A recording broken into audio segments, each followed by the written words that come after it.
Mga kapuso, magandang araw. Cyril Chavez ito ng GMA Regional TV. Andito tayo ngayon sa Don Apolinar Velez Street dito sa Cagayan de Oro City, kung saan makikita nyo dito sa likuran ko mga kapuso ang mga miyembro ng Simbahang Katolika nagsasagawa ngayon ng isang parada alinsunod sa pagdiriwang ng 40th anniversary ng EDSA People Power ngayong araw.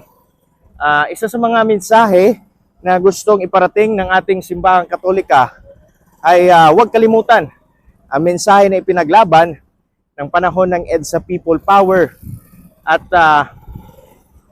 magpatuloy ang mensahe na ito hanggang ngayon, kung saan dapat labanan umano ang problema sa korupsyon at iba't iba pang problema na kinakaharap ng ating bansa ngayon, mga kapuso.